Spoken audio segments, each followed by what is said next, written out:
Yeah.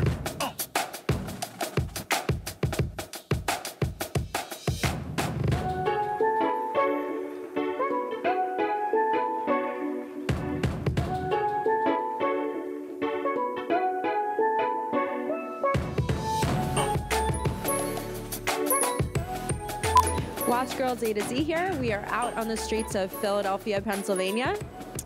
We're here today to interview people and get their opinions on watches. We want to know, what do people think about these watches that we talk about every week? Tune in next. Hey everyone, Watch Girls A to Z here. We have hit the streets of Philadelphia and we are out here to find out what average people think of our watches.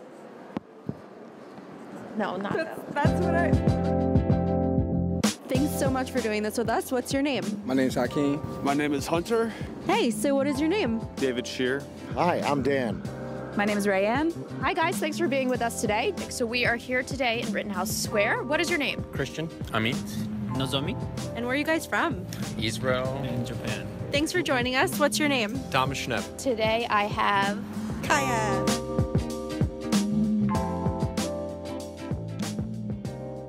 Hey everyone, Watch Girls A to Z here. Thanks so much for tuning in. We have a really exciting episode tonight. I'm Zoe. I'm Alaina. And you can find our Instagram handles when we're offline on the screen below. So while all of you were enjoying your Thanksgiving, Zoe and I were out on the streets of Philadelphia interviewing some people and finding out what they think about these watches that we, talk about and sell every single day. So we have a really exciting show. We're so excited for you guys to tune in. But before we get started, let's see what's on the wrist today. Zoe?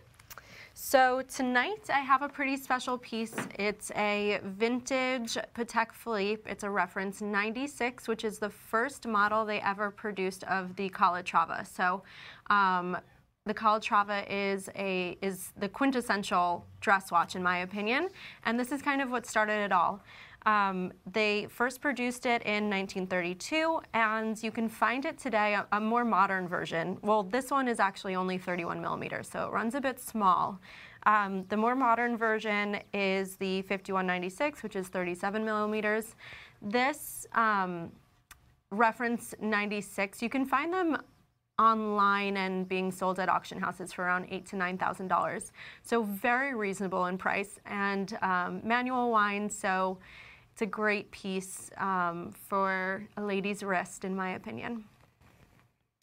Love that piece, so I feel like it's a great fit on your wrist. Probably a little small for everybody, but it really looks nice on you. Yeah, thank you. So I'm wearing something a little different, obviously, like usual. I actually have IWC 3714, a Portuguese chrono, a watch that I'm sure a lot of you are pretty familiar with. This is kind of a special version of it. It's a limited edition 200 piece made for the Japanese market in 2007. It's a really cool panda dial, simple, really nice size at 40.9 millimeters. Always loved this watch. Generally, you see the other dial more, the reverse, so the black dial with the silver subdials, but I think this is a pretty special version of it. Again, not that many out there, only 200 in the world, and we actually have one right now. If you are interested, it is for sale on our website. So check it out. Again, really nice, cool, classic kind of piece. Awesome, so let's just jump in. Again, we were out in Philadelphia over the past couple weeks. We've been talking to a lot of people and we had so much fun doing it, found some really cool things and really interesting responses from people. So let's just jump in. Zoe, what's the first watch we looked at? So the first one that we asked people about, I thought it was a good piece to start with because it's so hot on the secondary market and primary market. It's one of Patek's, if not Patek's, most popular piece right now. It's the Nautilus reference 5711 in steel with a blue dial. Let's roll it. So I have a couple questions for you about some watches and what you think about the people that wear this. So here's the first one. Tell me what you think. That watch, it looks like a lawyer. Probably teenagers. Bourgeoisie. Oh, maybe a business person who wants to tell time. And what do you think this watch costs? About $1,500. I don't know, 400 plus. About 30. All right, fantastic. Where do you think these are sold? Walmart. It gets me every time, the guy that thinks the Patek sold at Walmart. For $30. Yeah. So we were shocked. We were shocked when we heard people's responses to almost every single watch, how inexpensive we thought they were, and who they thought were wearing them. The 5711, like Zoe said, it's kind of a classic bread and butter piece. It is extraordinarily hard to get new, extraordinarily hard to get pre-owned. The value on them is skyrocketing, and so to hear people say that they think they're so inexpensive was pretty shocking and pretty funny at the same time.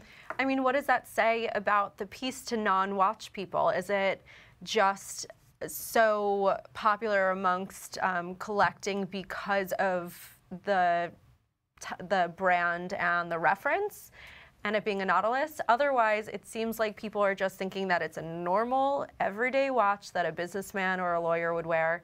It's also really funny that someone thinks that you could buy it from Walmart. Now, I don't agree with that, and I don't think that if I wasn't in the watch industry, I would assume that. But it's just overall a very, very fascinating thing to see, that someone who really doesn't know what watches are, or it's all relative on what's expensive to someone and what a nice watch will cost. And when you really think about it, you know, it is a steel time-only watch. You know, from the average person that doesn't understand the finishing and the movement and the value and all of that goes into it, it's not that unrealistic that you would think that it's a couple $100s or sold somewhere, because it's not like it has a complicated moon phase or some really fancy enamel dial. It's pretty basic. So as surprising as it is, because we know watches, at the same time, you know, to the average human, it probably isn't that shocking. Agreed. All right, and the next piece? So for the next piece, we were looking at a Cartier Panthere. Zoe and I have spent a lot of time talking about the Panthere in the last couple weeks. You know, Cartier relaunched it. It's having a really well-received Resurgence. Yeah, in the watch world. I actually am working with somebody right now on a vintage gold piece, so we thought it would be interesting again to hear what you know, the normal person out on the street thought about this piece. So let's roll that. So if you walked into a bar or you saw a girl walking down the street and she was wearing this watch, what would you think? I'm assuming this watch is rather expensive, so I guess she's a bit wealthy. Ooh, a fancier business person. Who also wants to tell time. They also want to tell time. Maybe they're in finance. Fancy, but I could get it anywhere. I think it's nice, yeah. Looks like a guy though, but mostly a girl wearing it. Okay, so you think it has a masculine feel to it? Yeah, pretty much. And how much do you think something like this would cost? $500. I'm so cheap or unrealistic. 200 maybe. $250. Probably between $400 and $600. About 30. Also an interesting one, not as surprising as the Nautilus. This, I think people were a little bit more realistic. The bracelet's a little intricate, so it gives it a little more of a design element. So people were thinking $200 to $500, which for a steel watch, it's not that far off. But it is Cartier, so it's more of a jewelry piece, so they obviously garner a higher retail price than $200 to $500. It is quartz, so again, not so far off for being worth $200 to $500 in someone's opinion. I think it's also really interesting. It's a very simple watch, and someone said that mostly everyone thought that it was a ladies' piece, but there was one gentleman who thought that it was masculine, so I thought that was interesting. Yeah, it was, again, interesting reaction. Like Zoe said, it's a pretty simple watch, so again, looking at the price point, it doesn't seem that outrageous. What got me every time, and with a lot of these watches, is the dial says Cartier, but for some reason, nobody looked at the dial and looked at the brand and put it together that meant it was more expensive, which I think says a lot about what we do. You know, we all wear watches for different reasons. We've talked about it in previous shows. Super interesting, though, that in reality, to a normal person, the brand name doesn't mean as much as you would think it does. I also think the masculine thing was interesting. I actually think I led the question by saying it was a ladies' piece and it was feminine, and the guy responded and said he thought it was masculine. To me, that's such a feminine piece, and it's such a iconic piece. Again, I know watches, but I was shocked to hear him say that. Just, you know, the finishing, the high polish, the rounded edges on the bracelet and whatnot. To me, it's an ultra feminine watch, but I guess not everybody thinks that way.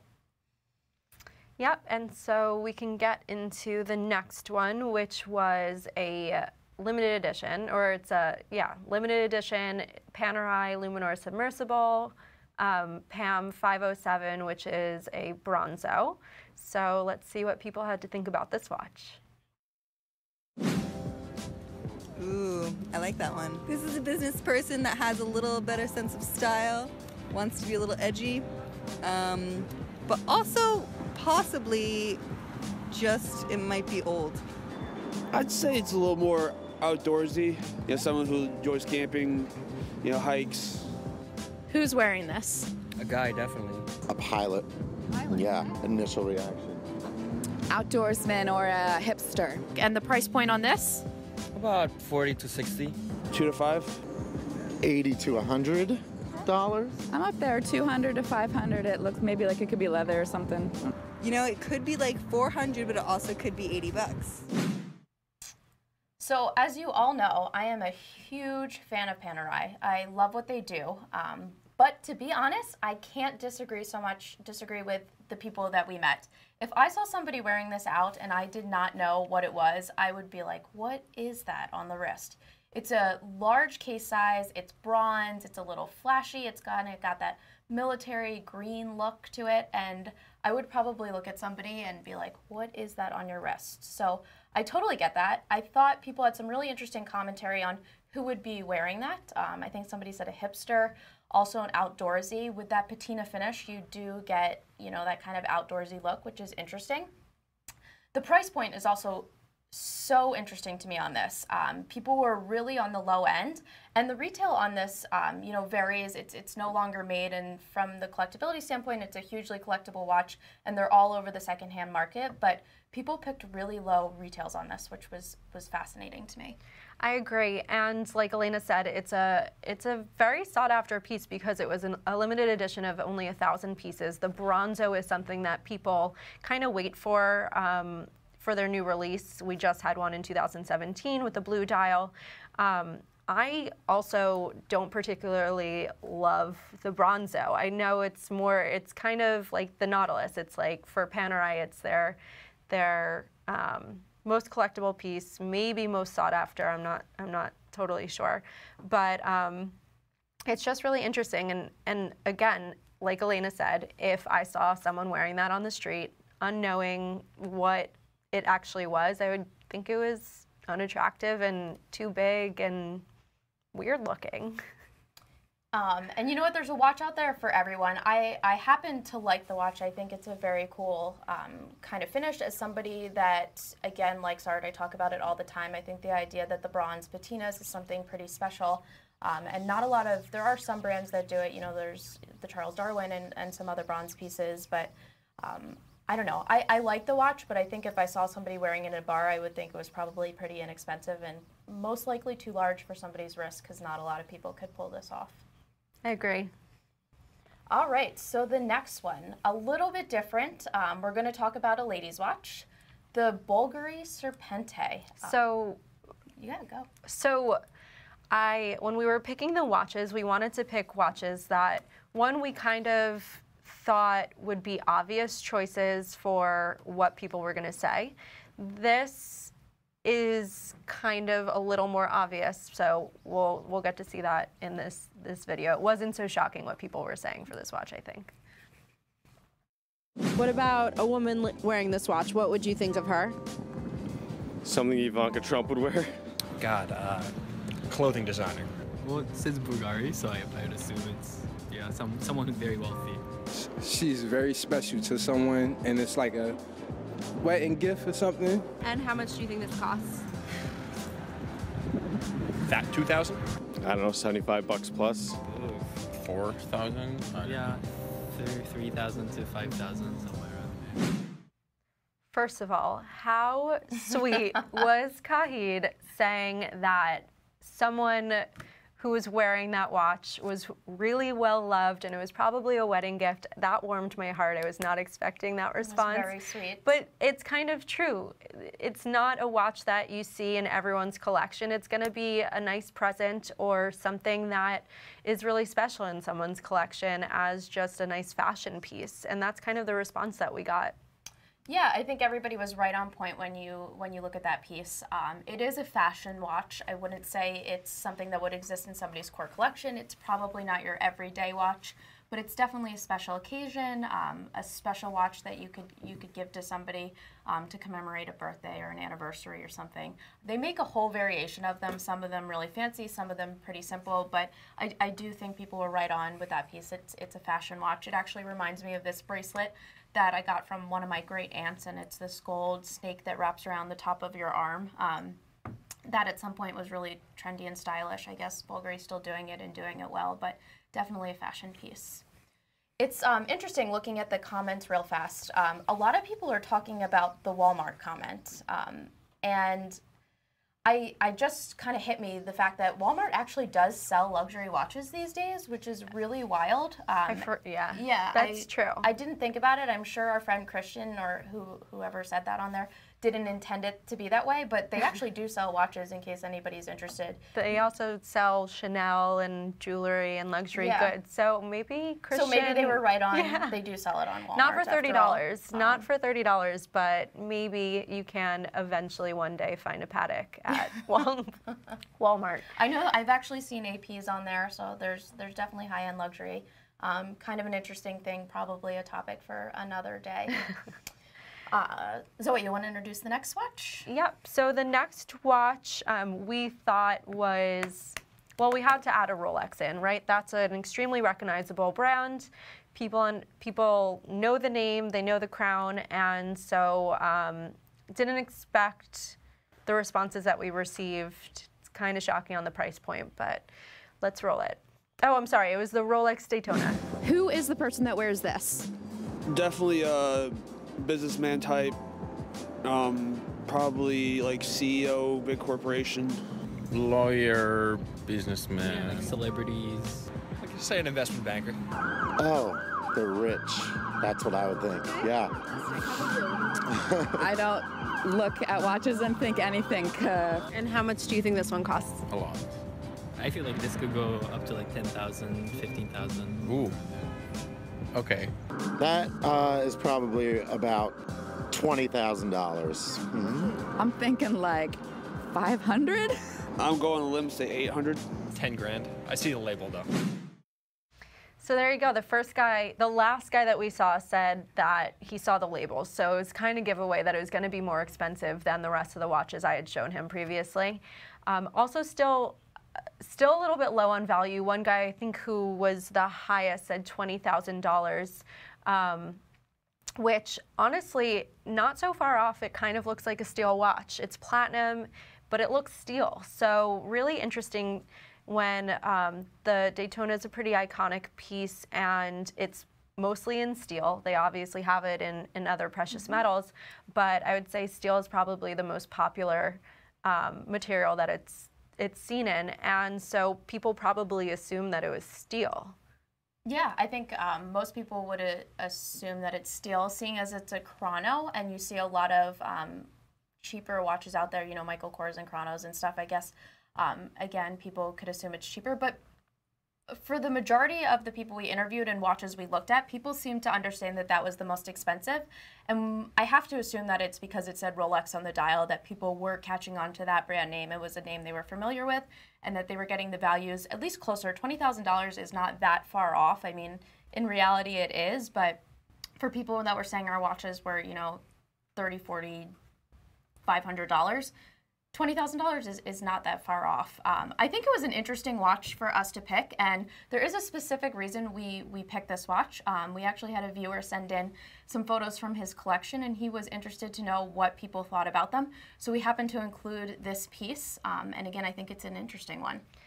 Agreed. It's a little bit different from other Rolexes that we've shown on this that we have shown here, so we wanted to do something a little bit different. And Brian B, we appreciate you sending this along because it was a little bit different and very interesting to see people's reactions on it. Yes, I hope you agree. Especially because it's not, you know, the traditional Rolex. I think the color combination for Rolex, who's a pretty, you know, they're pretty traditional. They don't go that far off the beaten path. I think that seeing that color combination was an interesting one, and we could have picked a Submariner or something that was a little bit more recognizable, but we got some interesting feedback on the Daytona. Yeah, and it's funny because Andrew Holtz, thank you for watching all the time, he mentioned that we should have handed them the Platinum Daytona, which could be maybe one of our next episodes. I don't know if we really want to be walking around with these watches and handing them to random people that we meet on the street, but you're right, if they had it in their hand, maybe they would understand that it's heavier than what a steel watch would feel like,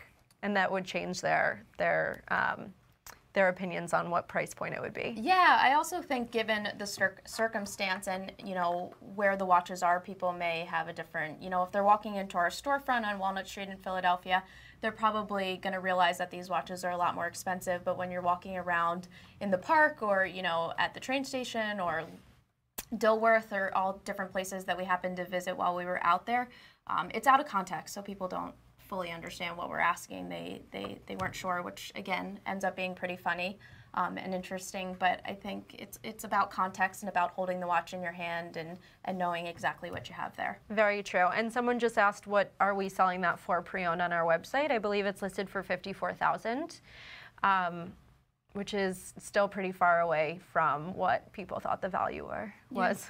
Yeah, and it's probably worth that in metal. Yeah. Plus the stamp doesn't hurt, seeing that green crown. So, all right, our last watch that we looked at. For this piece, we looked at an AP Royal Oak Offshore, the rubber Clad, and we got some pretty funny responses on this one. And the gentleman who would wear this watch? Someone I wouldn't want to go to school with. Young person. I know them. Yeah. So a young person? Young, maybe like a businessman, like a fashion vlogger, someone who's fashion forward. It doesn't look like someone who would be in, a financial profession or anything like that. I think it's a little bit more, it's strong, a little bit artsy maybe. Barista? A coffee barista. A rapper. A rapper? Yes. And how much do you think this watch costs? About $30,000. $2,000? Oh. What do you think? I just thought like 200. I have no idea. It says Swiss made, so over 1,000. Gut feeling, God, they can get expensive. $500? A barista. A barista, that would be a really nice watch for a barista. Really nice watch for a barista. Also big and can get in the way. That is definitely not the watch Knock I would pick. over the things. Panther might be a better fit for a barista. I don't know about that. Yeah. But also very entertaining answers.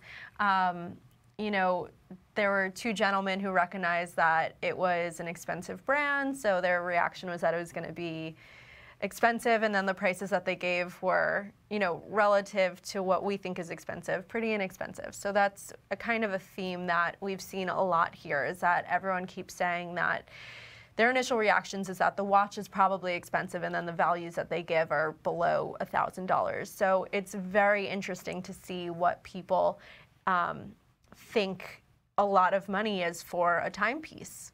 I saw a couple people are saying that we should go out and ask, how much is the most you've ever paid for a watch. I think that would be a really interesting thing, and I think we would probably, in our industry, be shocked by how little people spend on it, although in the whole scheme of things, not that shocking. Something really interesting, Zoe and I were actually talking about it on our car ride down here today.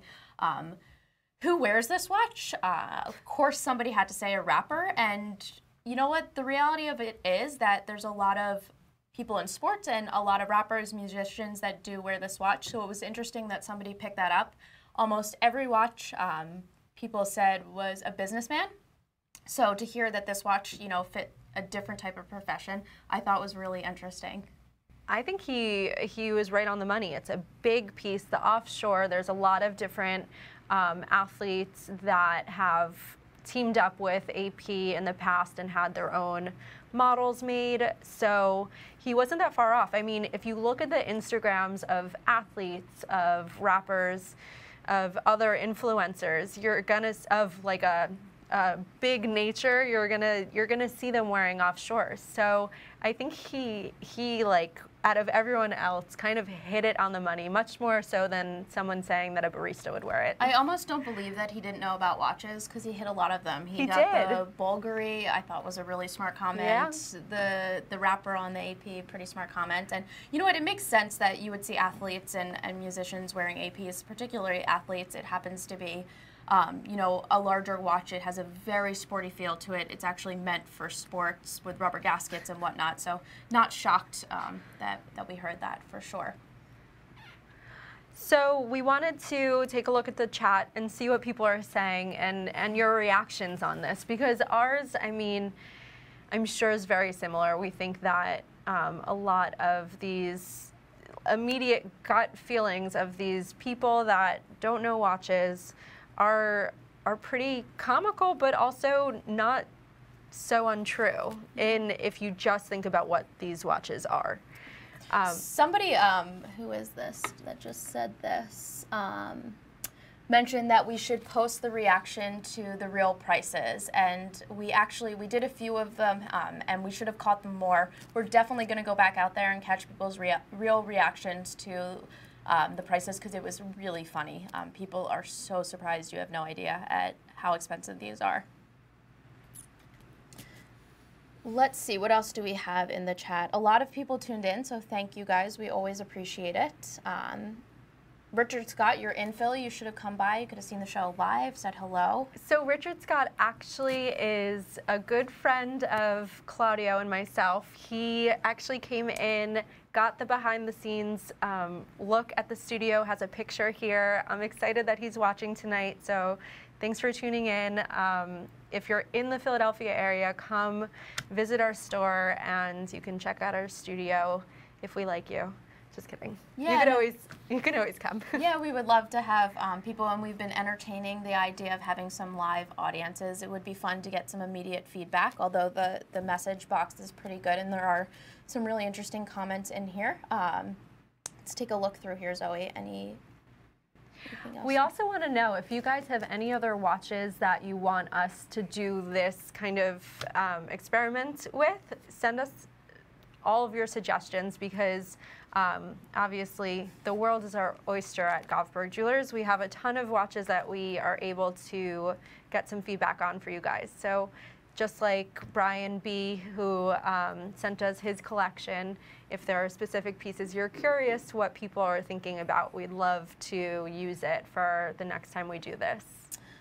Something that's really interesting in here, again, I see a lot of people mentioning Costco, that watches are available at Costco.